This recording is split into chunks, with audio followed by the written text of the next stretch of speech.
Hey everybody, Bones here, Bones Garage, just bringing you update what's going on at the garage. So, 1969 Camaro. Now it is a Camaro Z28. Yes, it's a clone. I went over that once before with you guys. I think I did. But anyhow, doesn't matter. It's a clone. It is a beautiful car. We have a lot done on it, and it is just an amazing car. And I just wanted to really bring you in and show you how nice this engine compartment now looks. The last time we were here, we started up, you got to hear the motor run, and gosh, it sounds so good, and it seems to be such a nice, strong motor. I had to show you everything that we have done to this.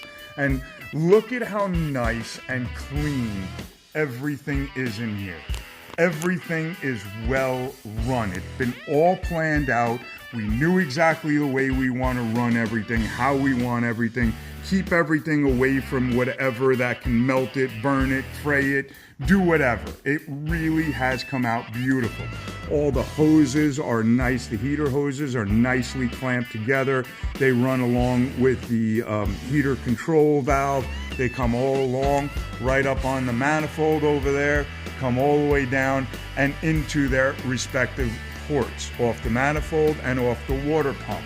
We have a beautiful setup for the fuel fuel rail. Nice fuel pressure gauge. Everything's all set up beautifully. We also have all of our spark plug wires nicely loomed and away from any of the hot exhaust system, which I see a lot of guys, they always get their wiring right next to the exhaust. I don't understand why you would want to put it there, but okay. Then we have all of our zero cable. We still have to put the P-clip back in to hold it in place. We just need to take it off for a little bit.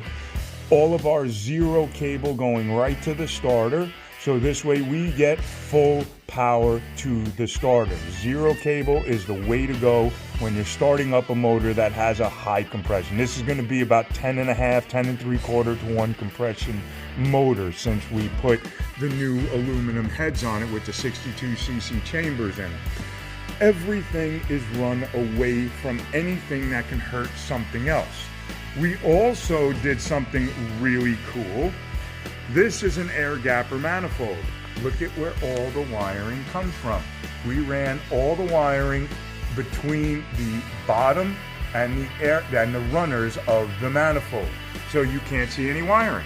So the main power coming from the alternator, it comes all the way through, comes in, hits that P-clip right there, and then goes under the manifold and disappears. Same thing with the wires for the choke. And same thing with the wire for the temperature gauge right there. The sending unit for that. All run underneath the manifold. Nice and clean. All of the linkage, nice and clean. Do you remember in the first video the way they had the windshield wiper motor wired up? Look at the difference now the way it's wired up. All you can see is a couple of wires running back there going to where they need to be. That is it. All of our brake lines, look at how nice and neat all the brake lines are. We even paint our master cylinder, so this way it looks good. Doesn't last forever, it'll last a few years, but it looks good right now. And then even when you look up here where our fan relays are, look at how nice and neat all the wiring is. It is imperative to have good wiring. It's the nervous system of your car. You really need to do that. We have this beautiful 4-core radiator with these humongous fans on them. When they go on, they just pull huge amounts of air. You can feel the heat coming out of the radiator. And we did that because this car is going to get stop and go traffic. He is going to be going to shows, parades, all kinds of stuff. He wants to do all the shows. He wants to do all the little parades, all that kind of stuff. He also has air conditioning. So with air conditioning, you're actually running a little motor down there. That's your air conditioning compressor. It has 6 pistons in it. So it's a wobbly plate motor in there. And that's what it does. It is a little motor. You're running a second motor. You're also running an alternator. The alternator has a lot of resistance between the armature and the stator. As it's turning, it's creating a magnetic field. The magnetic field has resistance. Power steering pump, it also has resistance, so it's going to take up a lot of power. It's also going to create a lot of heat.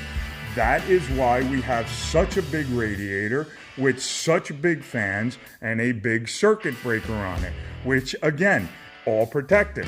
This circuit breaker here works the stereos, all the amplifier stuff. This circuit breaker here is strictly for your fans, and this circuit breaker here runs the whole car. And you can see the circuit breaker that has the starter on it also runs a 0 gauge cable directly from the battery. And that is the first one on the battery, is the 0 gauge cable. So this way everything is nice. I mean, just how nice does this look? Look at that. It's absolutely beautiful. Oh, we have a rag on here because we were just bleeding the brakes. We finally got to where we were bleeding the brakes today.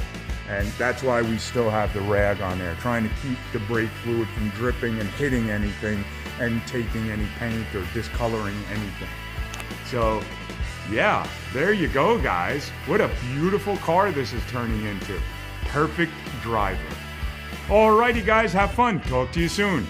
Keep you up to date as we go. Okay, bye.